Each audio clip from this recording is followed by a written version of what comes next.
I object this your honour. Okay, కొంతమంది, అందరూ కాదు. అది ముఖ్యంగా ఏబిఎన్, మహా, TV5 ఉన్నారు ఇక్కడ.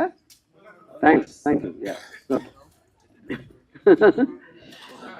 ఓకే, బిఫోర్ ఐ స్టార్ట్, కానీ నాకు తెలిసి ఇంతవరకు హిస్టరీలో స్టేజ్ మీద మీడియా శత్రువులు అనే మాట ఫస్ట్ టైం వాడి ఉంటారు ఎవరైనా, కరెక్టా? ఇలాంటి క్రెడిట్స్ అన్ని మీకే దక్కుతుంటాయి. ఓకే, సో నాకు అంటే ఇప్పుడు రకరకాల వేరే వేరే ఛానల్స్లో వేరే వేరే బిట్స్ ప్రోగ్రామ్స్లో వేరే వేరే న్యూస్ ఉన్నాయి కాబట్టి వచ్చినాయి కాబట్టి నాకు ఒక్కసారి ఆ టైం లైన్ ఈవెంట్స్ అనేది ఒక ఆర్డర్లో చెప్తే దాని తర్వాత నేను చెప్పేదానికి మీరు అడిగిన దానికి ఒక సెంబ్లెన్స్ ఉంటుందని గమనిస్తే. ఇప్పుడు ఫస్ట్ నేను ఎప్పుడో ఒక సంవత్సరం క్రితం ఒక ట్వీట్ పెట్టాను, 1, 2, 3 ఏదో సంథింగ్. ఇప్పుడు నేను రోజుకు 10 ట్వీట్లు పెడతాను, 10, 15, కొన్ని రోజులు ఇంకా ఎక్కువ. అంటే ఈ సంవత్సర కాలంలో కొన్ని వేలు పెట్టి ఉంటాను ఆ లెక్కన. ఆ వేలల్లో ఎప్పుడు ఏం పెట్టాను, ఏ సందర్భంలో పెట్టి ఎవరికి గుర్తుండటానికి ఛాన్స్ లేదు. అందుకని ఐ హ్యావ్ నో నాలెడ్జ్. అది ఇప్పుడు రెండో పాయింట్, దాని వలన ఒకరి మనోభావాలు దెబ్బతిన్నాయి. దానిపైన కంప్లైంట్ పెట్టడం జరిగింది. ఇప్పుడు ఇక్కడ ఒక పాయింట్ ఏంటంటే, సంవత్సరం తర్వాత ఎందుకు లేచారు సడన్గా నిద్ర అంటే, ఓకే పాసిబుల్ నిజంగా చూసి ఉండకపోవచ్చు, తను హర్ట్ అయ్యాడు, ఓకే. దానికి సంబంధించి అది అయిపోయింది, దాని వలన ఏమీ జరగలేదు. ఆ టైంలో వచ్చినప్పుడు నాకు తెలిసి మీడియాలో కూడా ఏంటి ఇలా వచ్చిందా అని ఎవరన్నా అడిగినది కూడా నాకు గుర్తులేదు. అంటే ఎవరో దాన్ని పట్టించుకోండి, ఈయన ఒక్కరే సంవత్సరం తర్వాత పట్టించుకున్నారు, అదొకటి. సో అప్పుడు నేను బిజీగా ఉండటం వలన నేను ఒక డిఫర్డ్ టైం అడిగాను, ఆ ఇన్స్పెక్టర్ గారు ఇచ్చారు. మళ్ళీ ఆ టైం వచ్చేసరికి ఇంకో విషయం ఏం జరిగిందంటే, 4-5 చోట్ల వేరే వేరే వాళ్ళు వేరే వేరే డిస్ట్రిక్ట్లో అదే కేసు పెట్టారు, సేమ్ థింగ్. సంవత్సరం తర్వాత 4-5 ఒకేసారి మేల్కొనడం ఏంటి అనేది ఆబ్వియస్గా ఒక సస్పిషియస్ నేచర్ అనిపించింది. ఇప్పుడు యాంటిసిపేటరీ బెయిల్ బై డెఫినేషన్ దానికి ఉన్న ప్రొవిజన్స్లో మీరు ఒక నార్మల్ ప్రొసీజర్ ప్రకారం జరగట్లేదు అని ఒక అనుమానం వచ్చినప్పుడు మీరు కోర్టుకి చెప్పి అప్పుడు కోర్టు డిసైడ్ చేస్తుంది, ఇది దానికి బెయిల్ ఇవ్వడానికి ఉందా లేదా, అసలు ప్రైమా ఫేసి బట్టి దేని బట్టి వాట్ ఎవర్ లా పాయింట్స్ బట్టి. అది నా వర్క్ కూడా అవ్వకపోవటం వలన నేను మళ్ళీ అడిగాను ఇంకొక డేటు కావాలంటే అర్జెంట్ అయితే నేను వర్చువల్ అపియరెన్స్లో వీడియో ద్వారా ఇస్తాను. అది చాలామంది చేస్తున్నారు, సుప్రీంకోర్టు మీద కూడా దాని ఉంది. Prime minister Narendra Modi also he supported that for quick and efficient service and justice అని. అప్పుడు నేను ఆ టైంలో 11 గంటలకి ఎప్పేర్ అవ్వాలి 25వ తారీఖు అంటే, నేను 10 గంటలకి నేను ఒక రిప్లై ఇచ్చాను, ఇలా కుదురుతుందా అని. ఒక 20 నిమిషాల్లో పోలీసులు వచ్చారు, నేను పెట్టిన 20-30 మినిట్స్లో. అది కూడా మీడియాతో పాటు వచ్చారు. ఆ మీడియా ఎవరంటే ఏబిఎన్, మహా, మన గ్రేట్ TV5 వాళ్ళే అంటలేదు, ఇంకా వేరే వాళ్ళు కూడా వచ్చారు.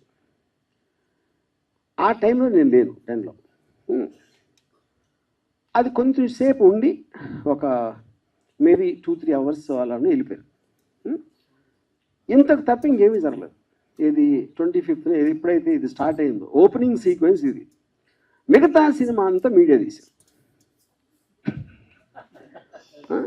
నన్ను సెంట్రల్ క్యారెక్టర్ పెట్టి వాళ్ళు స్క్రిప్ట్ రాసేసి ఏంటి దాంట్లో కొన్ని కీలక సన్నివేశాలు RGB గోడ దగ్గర పారిపోయాడు, మంచం కింద దాక్కున్నాడు, లేకపోతే కోయంబత్తూరులో ఉన్నాడు, కేరళలో ఉన్నాడు, ఎక్కడ ఉన్నాడు, అక్కడ ఉన్నాడు. 6 టీములు గాలిస్తున్నాయి, జల్లెడ పడుతున్నాయి 8 హెడ్డింగ్స్. ఇప్పుడు నా క్వశ్చన్ ఏంటంటే, చాలా కామన్ సెన్సికల్ పాయింట్ దీంట్లో. ఇద్దరు పార్టీలు ఉన్నారు ఇక్కడ, ఒకళ్ళు అరెస్ట్ చేయడానికి వచ్చారు, ఒకళ్ళు అరెస్ట్ చేయాల్సి ఉంది. ఇప్పుడు దీంట్లో ఫస్ట్ అరెస్ట్ చేయడానికి వస్తే ఎవరైనా ఏం చేస్తారు, డెన్లో వస్తారు, అది నా ప్లేస్ కాబట్టి. పోలీసులు వచ్చారా, రాలేదు, అది ఓకే, వాళ్ళ కారణాలు వాళ్ళకు ఉండొచ్చు. వీళ్ళు అడిగారా ఎందుకు వెళ్ళట్లేదు లోపలికి అని అడగల. నేను ఇంతవరకు ఈ లాస్ట్ 7-8 రోజుల్లో ఒక పోలీస్ ఆఫీసర్ దీని గురించి మాట్లాడింది వెళ్ళదు. ఇలా అవుతుంది, ఇలా చేస్తున్నావు, టీములు ఫామ్ చేసాం, అన్ని కేసులు చెప్తారు కదా, క్రిమినల్ కేసులు ఇన్ని టీమ్స్ ఫలానా వాడిని ఎదుగుతున్నాయని వాళ్ళు చెప్పారా? చెప్పలా. నార్మల్ ఆస్పెక్ట్లో డెన్లోకి, లేకపోతే నాకు క్లోజ్ ఫ్రెండ్స్, నా పార్ట్నరు, నా ఫ్రెండు, నా ఫ్యామిలీ, మా సిస్టరు వాళ్ళ దగ్గరికి వెళ్ళాలి. అక్కడ దొరకపోతేనే నెక్స్ట్ వైడింగ్ చేస్తారు. ఇవన్నీ వదిలేసి వైడింగ్ చేయడం అంటే అసలు ఏమన్నా అర్థం ఉందా? అది ఎవరు అర్థం? పోలీసులు కంప్లీట్ వాళ్ళు చెప్పలేదు మేము చేస్తున్నాం అని. స్క్రీన్ ప్లే మొత్తం, స్క్రీన్ ప్లే, దర్శకత్వం, పాటలు, మాటలు, బ్యాక్గ్రౌండ్ మ్యూజిక్ అంతా చేసింది మీడియా. అప్పుడు దీంట్లో లార్జర్ పాయింట్ ఏంటంటే, నాకు నా కేసు ఒకసారి పక్కన పెడితే నేను ఒక చిన్న ఎగ్జాంపుల్ ఇస్తాను. అరవింద్ వాలెస్ అని ఒక చాలా ఫేమస్ రైటరు ఆల్ మైటీ అని ఒక బుక్ రాశారు 70s, 1975 ఎప్పుడు.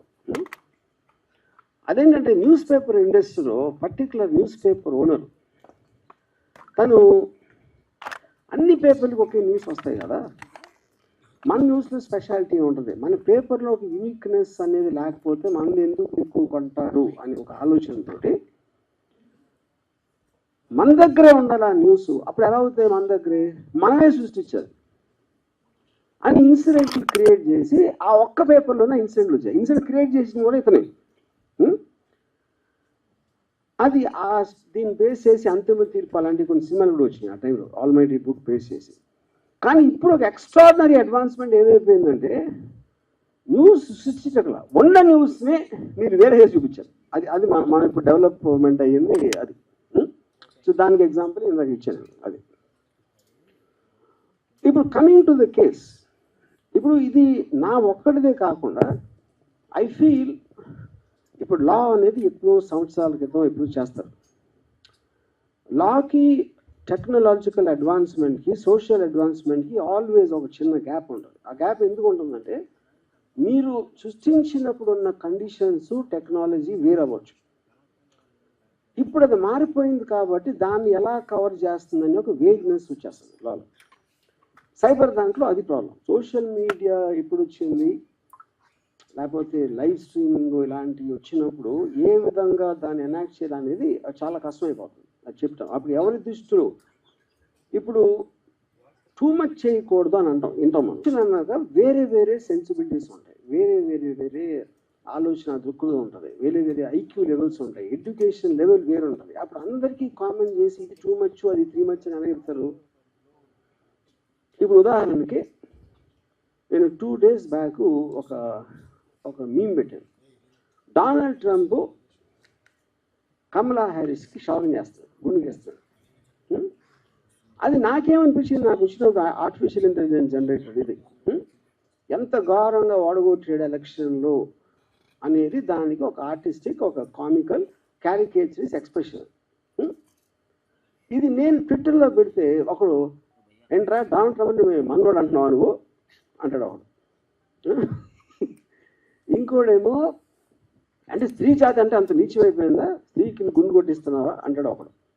అంటే దీన్ని ఎందుకు ఇస్తున్నానంటే ఎగ్జాంపుల్, అన్ని రకాలుగా మీరు ఒకే దాన్ని అన్ని దుక్కుగాలతో చూడొచ్చు. అప్పుడు చేసినోడు, ఫార్వర్డ్ చేసినోడు, రిసీవ్ చేసుకున్నోడు ఎవరికి ఎలా ఎఫెక్ట్ అవుతుందో నిర్ణయిస్తారు. అప్పుడేంటి కార్టూన్ మీరు నవ్వించడానికి పెట్టారా ఏదో అంటే. ఇప్పుడు సోషల్ మీడియాకి మెయిన్ స్ట్రీమ్ మీడియాకి డిఫరెన్స్ ఏంటి? సోషల్ మీడియాలో ఎవడెవడో చేస్తూ ఉంటారు, అప్పటికప్పుడు మూడు వచ్చింది, ఆడు టాయిల్స్ ఉండొచ్చు, లేకపోతే ఆడు ఆ టైంలో ఆడికి అర్థం అవ్వకుండా అవ్వచ్చు, ఇంకేం పని లేదు కాబట్టి ఏదో చేయటానికి పెట్టాడు. ఇలాంటి రకరకాలు ఉన్నాయి. It is not possible to దాన్ని రెగ్యులేట్ చేయటం అనేది ఎందుకు పాసిబుల్ కాదంటే వేలల్లో ఉంటాయి. కానీ డేంజరస్ ఏంటంటే సోషల్ మీడియా కన్నా ఎక్కువ main stream media. Main stream మీడియాకి ఒక పేరు ఉంటుంది, ఒక రిజిస్టర్డ్ కంపెనీ ఉంటుంది. అప్పుడేంటి ఇలా ఒక మనిషి అంతా ఒక చిన్న బిల్డప్ ఇచ్చి అలాగ ఒక ఆఫీసు, స్టాఫ్, యూనిట్ అందరూ ఉంటారు కాబట్టి ఎంతో కొంత సీరియస్గా తీసుకోవాలి అని ఒక సైకలాజికల్ ఫీలింగ్ ఉంటుంది సోషల్ మీడియాలో వచ్చిన పోస్ట్కి, మెయిన్ స్ట్రీమ్లోకి వచ్చిన న్యూస్కి. కానీ ఇప్పుడు ఏమవుతుందంటే, ఇప్పుడు మెయిన్ స్ట్రీమ్ మీడియాకి లెక్చర్ ఇచ్చే ఉద్దేశం నాకు కాదు, but I'm just trying to point out that point. అప్పుడు నేను నాకు లాలో ఉన్న ప్రొవిజన్స్ తోటి నేను ఒక రిప్లై పెట్టాను, ఇందాక మీరు చెప్పినట్టు. నాకు దానికి రిప్లై రాలా, ఫర్ వాట్ ఎవర్ రీజన్స్, ఆ రీజన్స్ నాకు తెలియదు, రిప్లై రావాలి. అప్పుడు నన్ను కోట్ చేస్తా, నా ఎదురు వస్తే తిత్తి తీస్తా, నాతో పెట్టుకుంటే నన్ను టచ్ చేసి చూడు అని నా మొహాన్ని పెట్టి నన్ను కోట్ చేయడం చేస్తాను. ఇది మెయిన్ స్ట్రీమ్ మీడియా అని చెప్పేది. అంటే ఇప్పుడు దాని నుంచి ఏంటి, నన్ను కోట్ చేస్తున్నారు. అక్కడ లాలో ఏంటంటే మీరు పెట్టిన దానికి ఏ ఉద్దేశంతో పెట్టారు అనేది ఒక చాలా కీలకమైన పాయింట్. అది intention of posting it and the motive behind it. ఇప్పుడు ఫర్ ఎగ్జాంపుల్ ఒక అమెరికాలో CNN and Fox News, CNN and Fox News ఇద్దరికి పడదు. They are very very opposite to each other. అక్కడ CNN హోస్ట్, ఫాక్స్ హోస్ట్ నలుగురు కూర్చొని మాట్లాడుతున్నారు అని ఒక AI జనరేటెడ్ వీడియో పెట్టాడు. అంటే వాడి ఉద్దేశం ఏంటి, ఏఐకి ఎంత పవర్ ఉందో చెప్పడానికి, ఇలాంటిది కూడా నిజంగా జరిగిందని చేసి చూపెట్టగలుగుతుంది అనేది పాయింట్ అండి. కానీ మీరు అది చెప్పకుండా వీళ్ళందరూ కలిసిపోయింది సార్, వాళ్ళందరూ ఒకటే, అందరూ కలిసి మనం మోసం చేస్తున్నారు అని చెప్తే అప్పుడు మీరు ఒక అబద్ధాన్ని నిజం చేయడానికి, ప్రూవ్ చేయడానికి ట్రై చేస్తున్నారు. అది అది అది డిఫరెన్స్. అప్పుడు మెయిన్ స్ట్రీమ్ మీడియాలో నాకు వచ్చి నన్ను టచ్ చేసి చూడు, బక్కెలు వస్తాను నా మీద పెడితే అని నేను అన్నట్టు చూపిస్తే అదేంటి అప్పుడేంటి చాలామంది హెడ్లైన్ చూస్తారు, ఎవరు మిగతా వీడియో ఎవరు చూడరు. వాళ్ళు పెట్టేది కూడా అందుకే, అది కూడా వి అండర్స్టాండ్ దట్ యూనో. అప్పుడు mainstream media in a way అది తప్పని అంటే మళ్ళీ సెకండ్ టైం చెప్తున్నా, it is actually more dangerous then social media. Social media ఎవడెవడో ఏదో వాగుతూ ఉంటాడు, ఎవరు పట్టించుకోలేదు. కానీ మీకు అలాంటి పేరు వచ్చినప్పుడు వస్తుంది. అది దానికి one of the biggest examples recent టైమ్స్లో నా కేసు. నేను హైదరాబాద్లో ఉన్నాను, మొర్రో డెన్లో ఉంటున్నాను అని 3 రోజులు చెప్తున్నాను. నేను లైవ్లో ఇంటర్వ్యూలు ఇస్తున్నాను, ఇది టీవీ ఛానల్స్కి వెళ్ళి. అయినా కూడా they are not stopping that. అది ఒకటి. నెక్స్ట్ ఏమంటున్నారు, ఎక్కడే ఉన్నా ఇంకా పట్టుకోవట్లేదని పోలీసులు పట్టుకోని పట్టుకోవాలని ఎప్పుడు చెప్పారు అసలు నీకు? అంతకన్నా జోక్ ఉంటుంది అన్నది. అసలు వాళ్ళు చెప్పలేదు వారెంట్ ఉందని చెప్పలా, పట్టుకోవడానికి వచ్చామని చెప్పలేదు. ఇంకా పట్టుకోవట్లేదు అంటే గవర్నమెంట్ మారిన ఇప్పుడు కూడా పోలీస్ శాఖ వైసీపీగా పనిచేస్తాను అనమాట. అండ్ అది కూడా లేకపోతే నా ఫ్రెండ్స్ ఎవరో ప్రకాష్ రాజు లేకపోతే నాగార్జున వీళ్ళు నన్ను దాచేశారు. దాచారని అంత ఇది ఉంటే అక్కడికి వెళ్ళాలి కదా, అంత ఇన్ఫర్మేషన్ మీడియా దగ్గర ఉంటే వీళ్ళే కదా ఇప్పుడు డిటెక్టివ్స్. పోలీస్ శాఖ డిటెక్టివ్స్ అనేది మీనింగ్లెస్ ఇవాళ రోజుల్లో. Media is the detective. Media detection ఎక్కడ చేస్తుంది, వాళ్ళ మైండ్లో చేస్తుంది. దానికి ఎవిడెన్స్ కానీ దానికి ఒక సపోర్ట్ బేసిస్ అనేది ఉండదు. కానీ నా ఫీలింగ్ ఏంటంటే ఇంత చేసిన సోషల్ మీడియాలో ఒక లాలో ఒక ఆస్పెక్ట్ ఉంది. 4 E's అంటారు దాన్ని. ఇంజనీర్ ఒక ప్రాబ్లమ్ని ఇంజనీర్ చేసి ఎలా దీన్ని ఆపాలి, లేకపోతే కంట్రోల్ చేయాలి, లిమిటేషన్ పెట్టాలి అంటే ఇంజనీర్ చేయాలి. దాన్ని ఎనాక్ట్ చేయాలి, ఒక లాగా తీసుకోవాలి. ఓకే ఈ పరిస్థితి ఇది అని డెఫినేషన్లు అన్ని ఇచ్చి పారామీటర్స్ ఫిక్స్ చేయాలి. దాని తర్వాత ఎడ్యుకేట్, ప్రజలకు చెప్పాలి ఓకే ఇంతవరకు మీరు ఏదో చేశారు కానీ ఈ రోజు నుంచి ఇలాంటివి వస్తాయి, ఇలా వస్తాయి. That is what call education. దాని తర్వాత ఎన్ఫోర్స్మెంట్. ఆ ఎడ్యుకేట్ చేసిన తర్వాత కూడా దాన్ని వాడు నేను అతిక్రమిస్తే దానికి ఒక కాంటెక్స్లో పనిష్మెంట్ ఏదేదో పెనలైజేషన్ జరుగుతుంది. ఇక్కడ మనం ఉన్న ఈ టైమ్స్ ఏమవుతుందంటే ఈ 4 E's కూడా లేవు. అది ఎవరు ఎంతసేపు సోషల్ మీడియా టూ మచ్ అయిపోతుందండి, మరీ కొంచెం మిగిలిపోతుంది అని అంటున్నారు. కానీ అది ఎలా ఆపాలనే ఆలోచన కూడా ఎవరు చేయట్లా కూర్చొని. అదే చేయనప్పుడు మిగతా 3 లెక్కలు వస్తాయి. 100% we agree that there's some very offensive posts. There's no doubt about it. Offensive నా దృష్టిలో ఒకటి వచ్చి మీ దృష్టిలో ఒకటి, అది కూడా we agree. కానీ ఫ్రీ సొసైటీలో బై డెఫినేషన్ మీకు టాలరేషన్ ఉండాలి, లేకపోతే ఫ్రీ సొసైటీ అవ్వదు. నా అభిప్రాయం అనేది నాకు చెప్పినప్పుడు మీ అభిప్రాయాన్ని కూడా నేను అదే దాంట్లో తీసుకునే స్పిరిట్ ఉంటాను. నా అభిప్రాయం కరెక్ట్ అన్నప్పుడు ఫ్రీ సొసైటీ ఎలా అవుతుంది? So that is 1 point. అప్పుడేంటి, ఒక జోక్ అనేది ఇంకొకరిని అఫెండ్ చేస్తేనే వస్తుంది జోక్. లేకపోతే జోక్ ఎట్లా అవుతుంది?